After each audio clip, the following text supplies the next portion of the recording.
नमस्कार। आज हम चर्चा करने वाले हैं सिंचाई पर, जो कि एक बहुत महत्वपूर्ण टॉपिक है, जिससे ऑब्जेक्टिव क्वेश्चन यूपी कैडेट में और डिस्क्रिप्टिव की अगर बात करें तो सेमेस्टर एग्जाम में पूछा जाता है। तो जब हम चर्चा सिंचाई पर करेंगे तो सबसे पहले ये जानेंगे कि आखिर सिंचाई होता क्या है, सिंचाई किसे कहते हैं। तो देखिए, कृत्रिम रूप से फसलों को उनकी जल संबंधी समस्त आवश्यकताओं की पूर्ति के लिए जल देने की क्रिया को सिंचाई कहते हैं।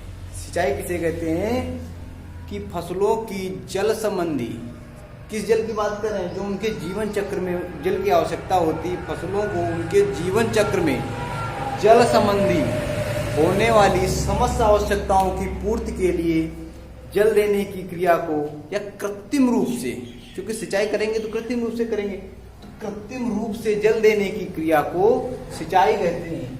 या इंग्लिश में अगर इसको हम बोले तो irrigation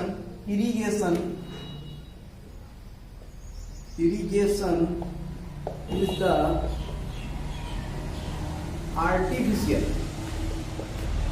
artificial application of water which fulfill the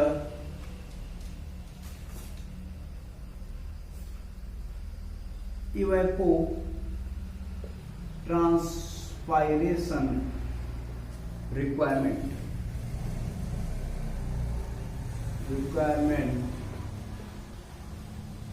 to the crop. मतलब फसलों को कृत्रिम रूप से उनके इवेपोट्रांसपायरेशन का मतलब कि जो पत्ती एवं जमीन, उनसे पानी वाष्प के रूप में उड़ता है, या फिर जमीन से, तो इस क्रिया को इवेपोट्रांसपायरेशन कहते हैं। तो इस क्रिया की में जो आवश्यक जल होता है, जल की आवश्यकता होती है, उसकी पूर्ति के लिए जो पानी हम देते हैं उसे सिंचाई कहते हैं। अब हम बात करेंगे कि सिंचाई की कौन कौन सी विधियां हैं। तो पहले हम बात करेंगे सतही सिंचाई। सतही सिंचाई करीब भारत में 60% क्षेत्रफल में सतही सिंचाई की जाती है। सिंचाई की उपलब्धता वाले 60% क्षेत्रफल में सतही सिंचाई की जाती है। यह सिंचाई मुख्यतः उन क्षेत्रों के लिए बहुत पॉपुलर है, या उन क्षेत्रों में बहुत पॉपुलर है, बहुत ही उपयोगी है, जहां पर पानी की पर्याप्त पूर्ति या उपलब्धता होती है। तो याद रखना है, 60% क्षेत्रफल में लगभग सतही सिंचाई की जाती है भारत में। और इस सिंचाई में नालियों द्वारा और कुंड द्वारा पानी खेतों तक पहुंचाया जाता है। सतही सिंचाई के अंतर्गत विधियां आती हैं फ्लड मेथड को ही हिंदी में कहेंगे कटवा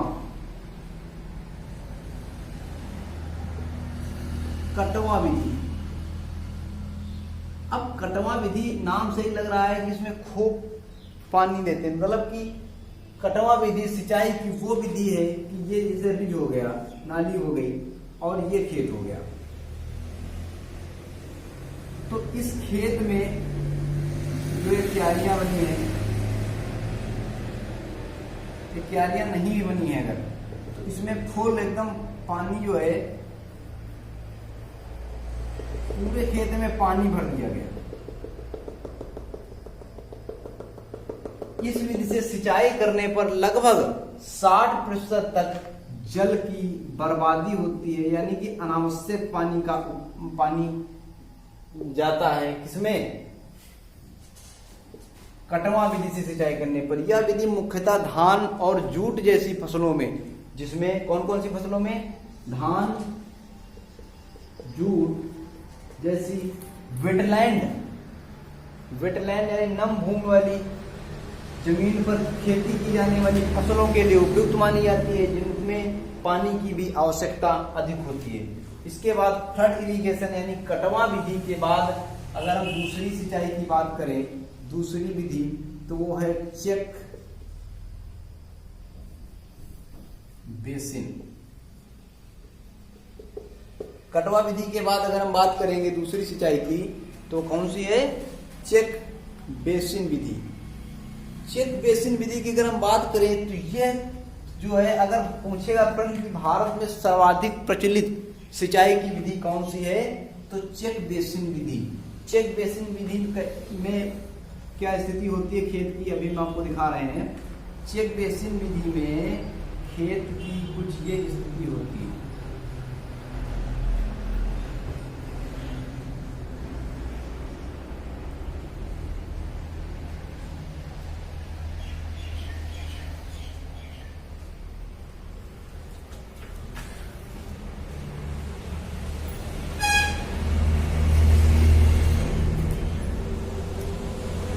अब चेक बेसिन में खेत की कुछ ये स्थिति होती है, यहाँ से पानी आया और यहाँ से काटा गया, पहले इसमें भरेगा, ये फुल होने के बाद इसको यहाँ से बांध दिया जाएगा, फिर इसमें भरेगा, फिर यहाँ से। तो इस तरीके से पूरी सिंचाई, पूरे इस तरीके से चेक बने होते हैं जिसमें, और ये मेन लाइन होती है, मेन नाली, मुख्य नाली, और ये सब मेन नाली होती है।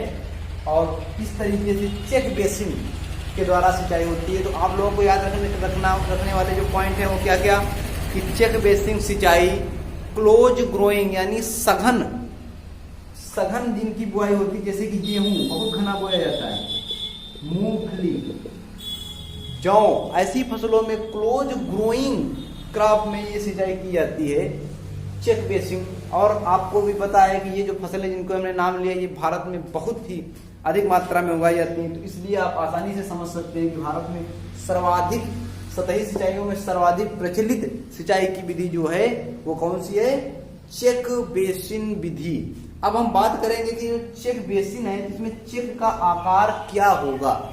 चेक बेसिन विधि जो है तो उसमें चेक का आकार क्या होगा? तो चेक का आकार जो है 4x4 क्या होगा? 4x4 से 6x6 मीटर इनका आकार होगा, जो कि मृदा की दशा, पानी की उपलब्धता, फसल का नेचर, इनके आधार पर इनकी लंबाई चौड़ाई घटाते और बढ़ाते, यानी 4 से 6 मीटर तक रख सकते हैं। ठीक है, यानी 4 मीटर लंबा और 4 मीटर चौड़ा, या 6 मीटर लंबा 6 मीटर चौड़ा। अगली सिंचाई की अगर हम बात करें तो वो विधि है थाला विधि। कौन सी विधि है? थाला विधि। अब थाला विधि में आप लोगों को बहुत ज्यादा समझाने की जरूरत नहीं है, क्योंकि इस विधि का नाम लेते ही आप लोगों के दिमाग में आ गया होगा बागवानी। बागवानी आप लोगों के दिमाग में आ गई होगी, जिसमें थाला विधि अपनाई जाती है। अब देखिए, थाला विधि 2 तरीके से अपनाई जाती है। थाला विधि कितने तरीकों से अपनाई जाती है? 2 तरीकों से। 2 तरीकों से किस तरीके से अपनाई जाती है? देखिए, एक तो ये आपकी नाली हो गई, यहां से वो निकलेगा, मान लो ये पौधे हैं,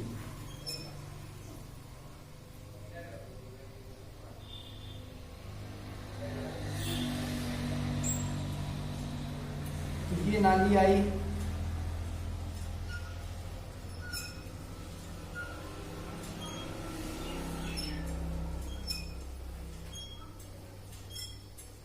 ये कुछ इस तरीके से होते हैं।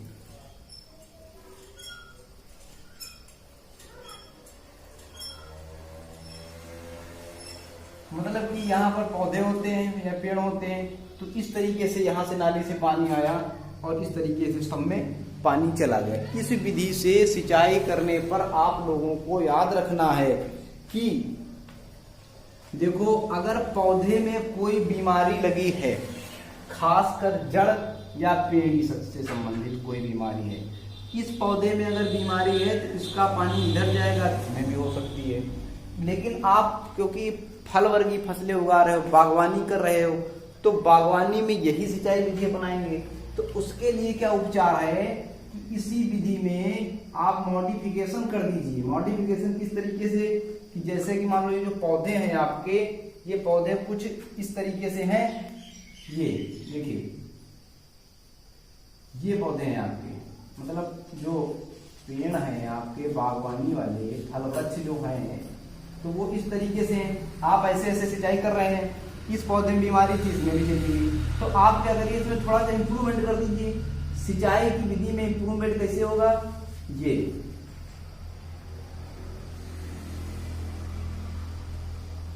अब देखिए,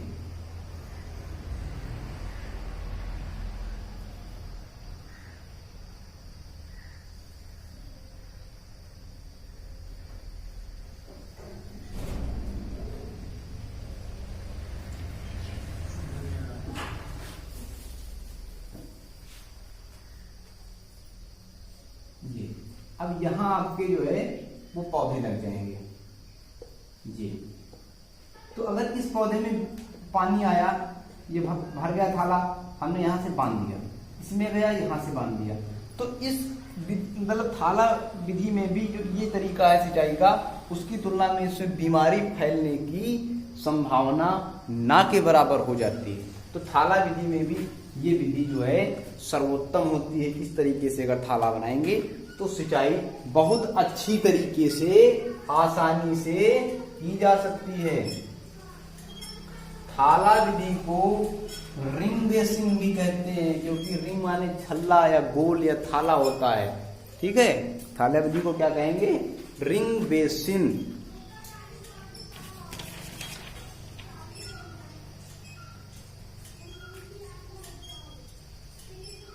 अब हम बात करेंगे पट्टी विधि द्वारा सिंचाई की। सिंचाई की कौन सी विधि, पट्टी विधि या बॉर्डर स्ट्रिप मेथड। सिंचाई की कौन सी विधि की बात करेंगे हम, बॉर्डर स्ट्रिप मेथड। देखो, सिंचाई की ये विधि भी जो है सघन फसली जो होती, सघन फसल जो होती है, जो उनमें उपयोग की जाती है या प्रयोग में लाई जाती है, उसमें क्या होता है कि इस तरीके से जो एक खेत होता है, इसमें कुछ इस तरीके से क्यारियां बनी होती हैं। ये मुख्य नाली हो गई, यहाँ से पानी आया, इन पट्टियों में पानी, इस तरीके से सिंचाई की जाती है। याद रखना है कि जहां पर 0.1 से 0.5 से 1% तक स्लोप हो, उन भूमियों में इस तरीके की सिंचाई आसानी से करी जा सकती है। जो सिंचाई की विधि गेहूं, मूंगफली, जौ, ज्वार, बाजरा आदि फसलों में आसानी से की जा सकती है, इन पट्टियों की लंबाई, अब ये जो सिंचाई जो कर रहे हैं, इन पट्टियों की लंबाई लगभग 30 से 300 मीटर तक लंबी की जा सकती है। लेकिन ये याद रखना है कि इसकी लंबाई मृदा की दशा, फसल के आधार पर निर्धारित होगी। ठीक है, कितनी लंबाई, 30 से 300 मीटर तक की लंबाई की जा सकती है इन पट्टियों की। इसमें जो बहुत याद करने वाली बात केवल ये है कि 0.5 से 1% स्लोप वाले क्षेत्रों में ये विधि अगर अपनाई है तो काफी अच्छी मानी जाती है। समझ में आई बात?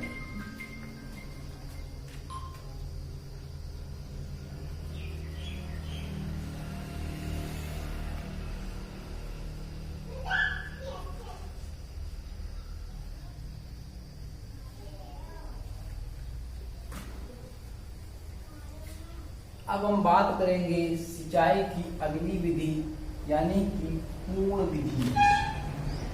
कौन सी विधि, पूर्ण विधि।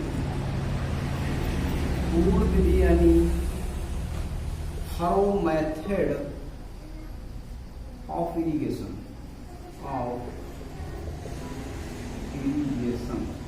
किस विधि की हम बात करेंगे? अब हम बात करेंगे फरो मेथड ऑफ इरिगेशन। देखो, सिंचाई की ये जो फरो मेथड है, यानी तो इसमें क्या होता है, जैसे कि आपने आलू की फसल देखी होगी, ये इस तरीके से मेड़ बना दी गई, उसमें आलू बो दिए गए।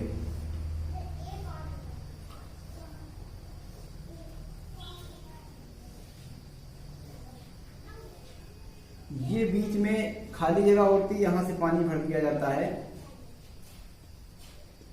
जो रिसाव के माध्यम से इन जो आलू या जो पूर्ण में दूसरी फसलें बोई जाती है उनमें आसानी से जो है पहुंच जाता है। आलू हो गया, गन्ना हो गया, तो इस तरीके की फसलों में कूर्ण विधि अपनाई जाती है। कौन सी विधि अपनाई जाती है? कूर्ण विधि अपनाई जाती है।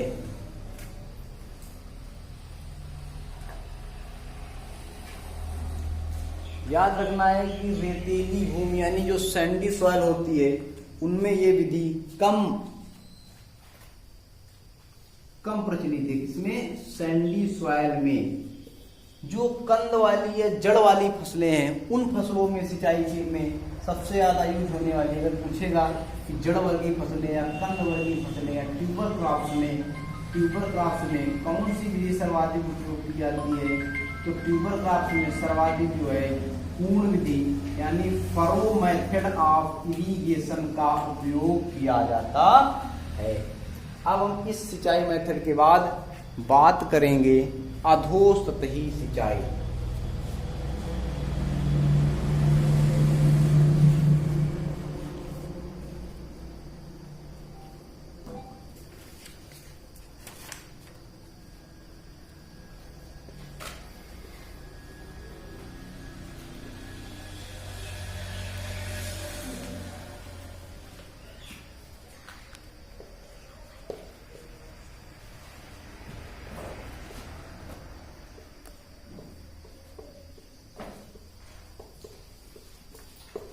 अधोसतही सिंचाई, जैसा सतह ये नाम से लग रहा था सतह यानी कि ये खेत है तो इस खेत में इसकी जो है ऊपरी सतह पर, अधोसतह यानी सतह के नीचे, तो इसमें क्या होता है छिद्र युक्त पाइप का उपयोग करके जिनमें छेद होते हैं उन पाइपों का उपयोग करके इनमें भूमि के अंदर से मतलब कि सतह के नीचे से फसलों में सिंचाई की जाती है। सिंचाई की यह विधि कर्नाटक और केरला और गुजरात राज्यों में बहुत ज्यादा प्रचलित है और केरल में खासकर नारियल के बगीचों में और कश्मीर में भी काफी प्रचलित, डल झील के आसपास जो सब्जियों की खेती की जाती है उनमें ये अधोसतही विधि जो है बहुत ज्यादा अपनाई जाती है।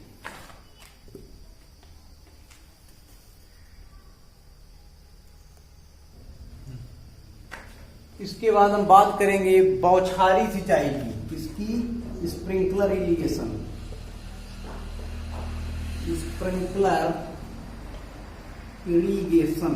यानी कि बौछारी सिंचाई, इसकी बात करेंगे बौछारी सिंचाई। बौछारी सिंचाई में नाम से ही लग रहा है कि बौछार के द्वारा यानी कि जैसे वर्षा जल जैसे कि फसलों में दिया जाता है उस या वर्षा जल से जैसे फसलों में सिंचाई होती है उस प्रकार से इसमें बौछारी विधि से सिंचाई की जाती है। अब देखिए बौछारी विधि से सिंचाई, स्प्रिंकलर का सिस्टम कुछ इस तरीके से लगा होता है जो ऐसे जो घूमता रहता है, तो यहाँ से जो पानी निकलेगा फिर वो चारों तरफ अपनी फसल के चारों तरफ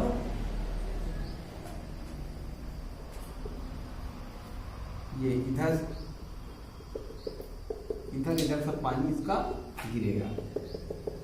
तो इस विधि से क्या लाभ है कि स्प्रिंकलर या बौछारी विधि से सिंचाई करने पर जिन क्षेत्रों में तापमान अधिक होता है तो फसलों को अधिक तापमान से बचाने के लिए, क्योंकि ये पानी ऊपर से गिरता है, ऐसा लगता है कि जैसे बारिश हो रही है, तो फसलों को अधिक तापमान से बचाने के लिए यह विधि बहुत उपयोगी है। और इस विधि द्वारा दुर्गम क्षेत्रों में या फिर कह सकते हैं कि ऊबड़ खाबड़ क्षेत्रों में भी आसानी से सिंचाई की जा सकती है।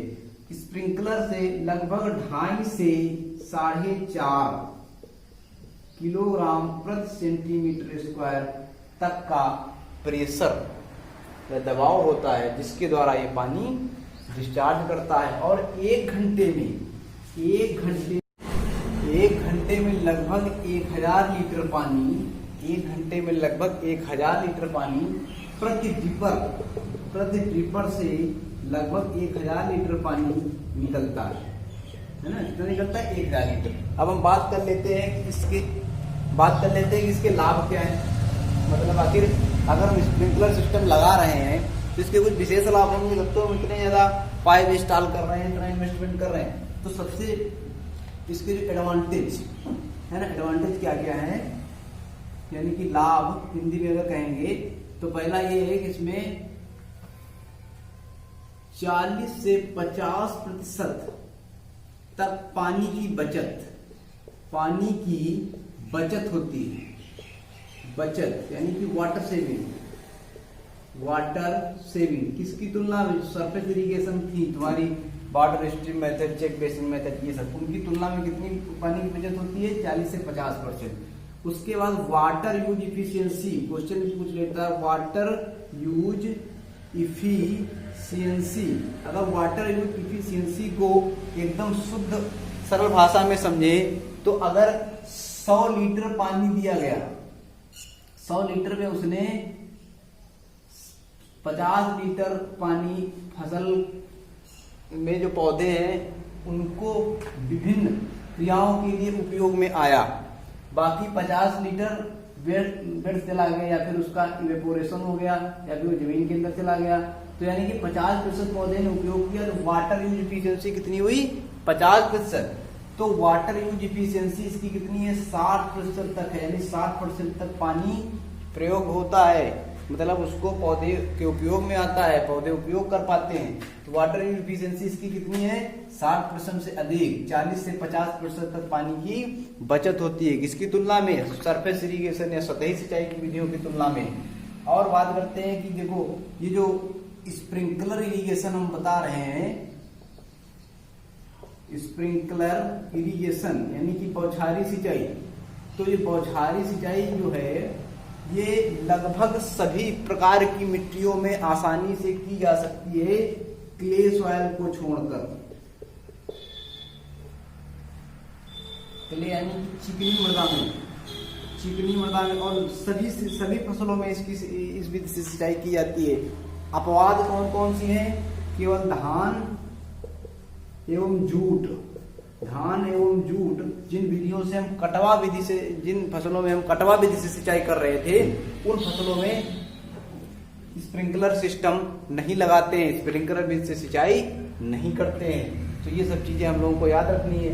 अब हम बात करेंगे सिंचाई के सबसे महत्वपूर्ण विधि की, वो है ड्रिप इरिगेशन। ड्रिप इरिगेशन को टपक सिंचाई या ट्रिकल इरिगेशन भी कहते हैं, ट्रिकल सिंचाई भी कहते हैं या ट्रिकल इरिगेशन भी कहते हैं, ठीक है। तो इस देखो ड्रिप इरिगेशन यानी टपक सिंचाई या बूंद बूंद सिंचाई का कॉन्सेप्ट सर्वप्रथम इजराइल, किस देश से आया, इजराइल देश से आया।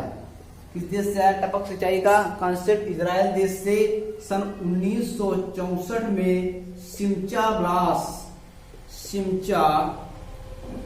ब्लास, जो लोग इंग्लिश में लिखना चाहें तो सिमचा ब्लास नामक वैज्ञानिक ने 1964 में ड्रिप इरिगेशन का कॉन्सेप्ट दिया। ये सिंचाई मुख्यतः उन क्षेत्रों में उपयोग की जाती है जहां पर पानी की उपलब्धता बहुत कम होती है या मिट्टी की क्वालिटी, गुणवत्ता बहुत ज्यादा खराब होती है। उन क्षेत्रों में सिंचाई की यह विधि बहुत ही उत्तम मानी जाती है, जिसकी जल उपयोग क्षमता, वाटर यूज इफिशियंसी अन्य फसलों की तुलना में सर्वाधिक होती है। तो हम बात करेंगे कि टपक सिंचाई या ड्रिप इरिगेशन कैसे होती है। देखिए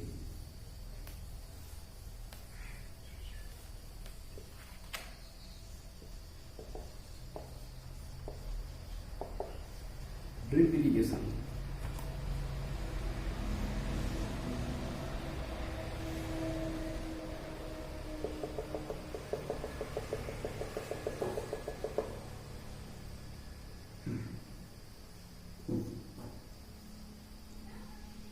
यहां पर प्रेशर गेज लगा होगा, प्रेशर गेज, ठीक है। और प्रेशर गेज लगा होगा, यहाँ से पाइप निकलेगा या इस टैंक में जो भी पानी का स्रोत हो हमारे पास, नदी, नहर, नाला जो भी, या ग्राउंड वाटर, वहां से इसमें पानी आएगा। यहाँ से एक मेन पाइप होगा, इस मुख्य पाइप के द्वारा पानी इधर आएगा। ये हमारा खेत है,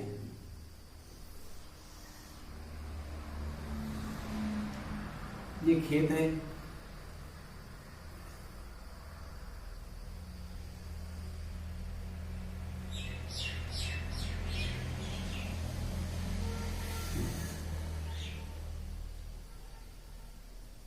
यहां पर एक कंट्रोलर लगा होता है,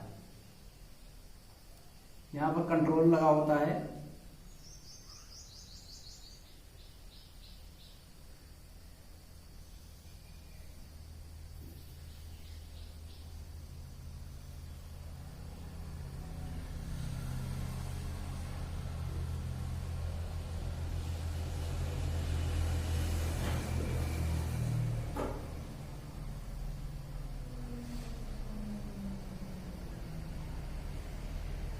अब ये पाइपलाइन के द्वारा पानी पौधों तक पहुंचता है। ये जो पाइपलाइंस हैं, इनके द्वारा पानी पौधों तक पहुंचेगा। ये यहां से पौधों तक पानी पहुंचेगा।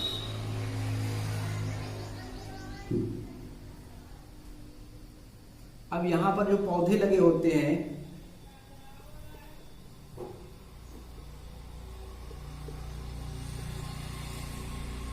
देखिए, और ये यहां पर ड्रिपर लगा होता है, ड्रिपर, जिसको क्या कहते हैं, इमीटर्स। इमीटर्स कहते हैं। यहां पर जो ड्रिपर लगा होता है, इसका डिस्चार्ज रेट करीब करीब 1.5 से 4 लीटर प्रति घंटे होता है। जो टपक सिंचाई होता है उसमें जो इमीटर लगा होता है, इमीटर मतलब एक वो डिवाइस होती है जो पानी की डिलीवरी पौधे के रूट जोन में यानी कि जड़ के पास में करती है। तो यहां से पानी टैंक में आया, टैंक से इधर यहाँ प्रेशर गेज, जिसका प्रेशर करीब करीब 2.5 किलोग्राम पर सेंटीमीटर स्क्वायर होता है। यहाँ से पानी चला, यहाँ कंट्रोलर होता है। ये जो लाइनों में पौधे लगे हैं, हर पौधे की जड़ों के पास इमीटर्स लगे होते हैं, और इन्हीं इमीटर के द्वारा पौधों की जड़ों में पानी पहुंचता है। तो ये ड्रिप इरिगेशन सिस्टम होता है, जिसमें इस तरीके से पानी बूंद बूंद से पौधों की, जैसे पौधा है अगर, तो इसकी जड़ों में बूंद बूंद से पानी टपकता रहता है। इस सिंचाई द्वारा करीब करीब 70 से 75% तक पानी की बचत होती है, और टपक सिंचाई की वाटर यूज इफिशियंसी 90% से भी अधिक होती है। वाटर यूज इफिशियंसी कितनी होती है? 90% से भी अधिक होती है। और एक टपक सिंचाई के लिए कॉन्सेप्ट यूज किया जाता है जिसको कहते हैं फर्टिगेशन। क्या कहते हैं? फर्टिगेशन। अब देखो, फर्टिगेशन 2 शब्दों से मिलकर बना है। कौन कौन से? फर्टी यानी कि fertiliser plus irrigation. Fertiliser plus irrigation. तो फर्टिलाइजर माने होता है उर्वरक, और इरिगेशन माने होता है सिंचाई। यानी कि फसलों में सिंचाई के माध्यम से उर्वरक यानी कि खाद, उर्वरक देने की, पोषक तत्व देने की क्रिया को फर्टिगेशन कहते हैं। और एक होता है हर्बिगेशन। क्या होता है? हर्बिगेशन। तो हर्ब माने होता है खरपतवार। हर्बिगेशन मतलब हर्बी शब्द जो आया वो हर्बिसाइड से आया। तो हर्बिसाइड का मतलब होता है खरपतवार नाशी, और इरिगेशन का मतलब सिंचाई। यानी कि जब सिंचाई के साथ में हम जल के माध्यम से पौधों तक खरपतवार नाशी पहुंचाएं तो उसे हर्बिगेशन कहते हैं। तो फर्टिगेशन और हर्बिगेशन की क्रिया, यानी ये जो पानी के द्वारा खाद देने की और पानी के द्वारा खरपतवार नाशी पहुंचाने की जो संभावना है, यानी कि जो क्रिया की जाती है, वो केवल किसके द्वारा संभव है? टपक सिंचाई के द्वारा संभव है। किसके द्वारा संभव है? टपक सिंचाई। तो पूछ ले कोई प्रश्न कि हर्बिगेशन क्रिया की सिंचाई में करते हैं तो टपक सिंचाई में, या फर्टिगेशन क्रिया की सिंचाई में करते हैं तो टपक सिंचाई में। ठीक है, तो ये चीजें आप लोगों को बहुत अच्छे से याद रखनी है। पूछ सकता है प्रश्न की जो टपक सिंचाई, ड्रिप इरिगेशन या ट्रिकल इरिगेशन जो है, इसका भारत में सबसे ज्यादा उपयोग कहाँ होता है? तो भारत के महाराष्ट्र राज्य में टपक सिंचाई का सर्वाधिक उपयोग होता है। टपक सिंचाई का ही एक मॉडिफाइड फॉर्म है तूफान विधि या टाइफून मेथड। टाइफून मेथड जो है टपक सिंचाई की एक मॉडिफाइड विधि जो है, इसको हम कह सकते हैं कि ये मुख्यतः गन्ने की फसल में उपयोग की जाती है। तो इसको भी लिख लेना है, टाइफून मेथड या तूफान विधि, ये भी टपक सिंचाई का ही एक मेथड है जिसका उपयोग हम गन्ने की सिंचाई में करते हैं।